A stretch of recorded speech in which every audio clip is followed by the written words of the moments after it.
But I'm not like these guys. And I feel I'm different a little bit than Dariush and then other guys. My pressure, my boxing, my wrestling, my takedown. And, when you pressure all the time your opponent, you cannot kick guys. And I think striking guys understand me. When some wrestling guys gonna pressure him, they cannot too much kick. They can kick when you stay with him. When you stay with him like Pettis and Melendez, of course you can kick these guys. But what about me? If when cage close and I all the time gonna keep going, and I am not like other wrestling guys, like trying to take down you like couple times and you become tired and striking guys gonna beat you. I am not like this. I'm a little bit different. If I cannot take him down, I'm gonna keep going. If I try to take him down one time, his defense good, it's okay. I'm gonna take him down like 100 times. I'm gonna try, pressure, and hard punch, boxing, wrestling. I'm gonna work with him 2 floor, and this is not secret. Like I'm going to take him down. My plan is breaking. Yeah, right. Like always. When I'm going to fight, like doesn't matter who is my opponent. My plan is break my opponent.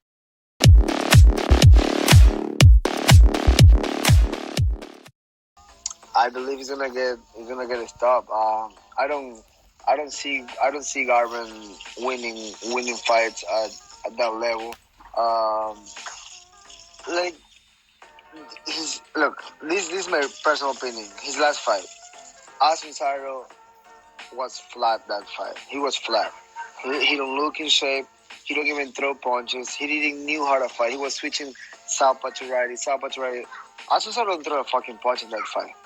And then he was a fashion KO. It was fucking beautiful, but I don't know, man. He was coming off 3 stoppages, and this is something that I don't get it. But I'm a nerd. I know my shit.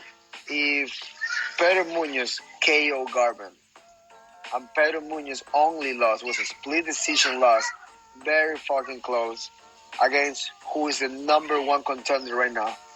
How the fuck Munoz is below in the rankings than Cody Garvin, like just because he got a couple tattoos, like just because he got more followers on Instagram, like who the fuck is making this, like how this happened, like who's selling, he was coming off 3 stoppages. He beat a guy that was flat because the guy was fucking flat. Austin Cyril was flat. He wasn't in that fight. I don't know what happened. I don't know why. Maybe he's done. I don't know. But it just don't make sense. Now he win a fight and then you go for the title shot in the weight class below. I'm like, nah, I don't know about that. Figueiredo got some power, and Figueiredo, I believe, have a better resistance in taking a punch. So it's an interesting one.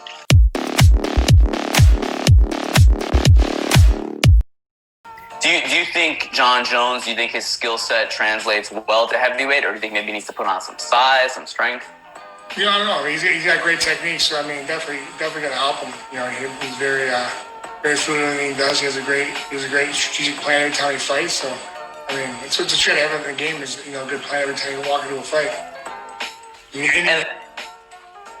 And in all honesty, Jon Jones probably doesn't walk around too far from, as far as size-wise as you do, right? He probably walks around in the 220s, 230s, and you weighed in at 230 for the last fight.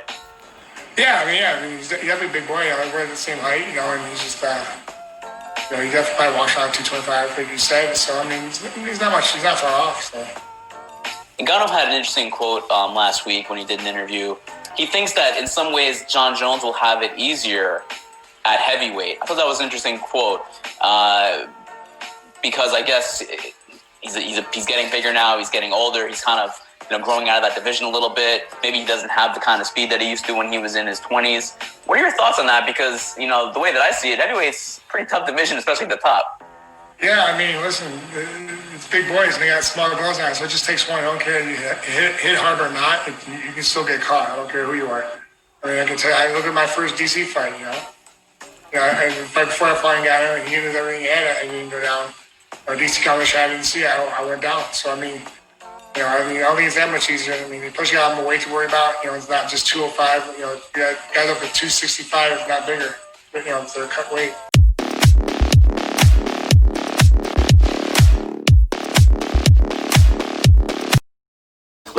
Let's get to your fight now. Dana White making some news. I think a lot of people. Like I said, we just hadn't heard much from you, and then all of a sudden Dana White says, "Yeah, I'm working on his next fight. It's Uriah Hall," and then it was done. You're fighting Uriah Hall, main event on Halloween, which I think is perfect. It seems to fit with your personality. But did you know that the fight was going to be on Halloween? Did you ask for that, or did that? No, when I take the fight, I never know when is the fight, and when I say in the Halloween, I say, "Whoa, that's great," It's because inside the cage is completely Halloween, for both sides. But I'm very excited for this fight.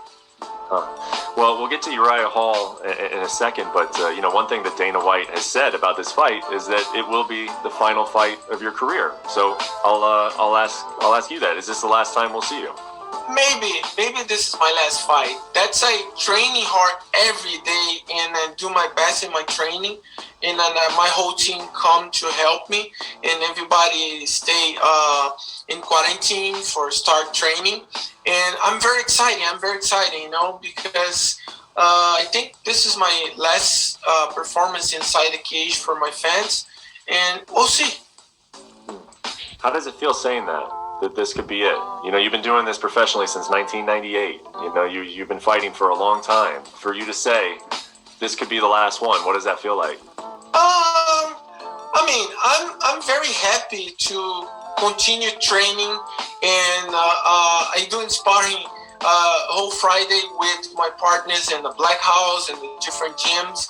And the guys continue fight. It's the young fighters, it's the young generation for the different events. And I feel good. I feel ready for challenge myself, and when everybody talking about my age, I say, it's not about age, it's about timing and experience, and maybe this is my last fight, and for me it's not too bad, because I do my best inside UFC, inside the cage, and let's go see the future,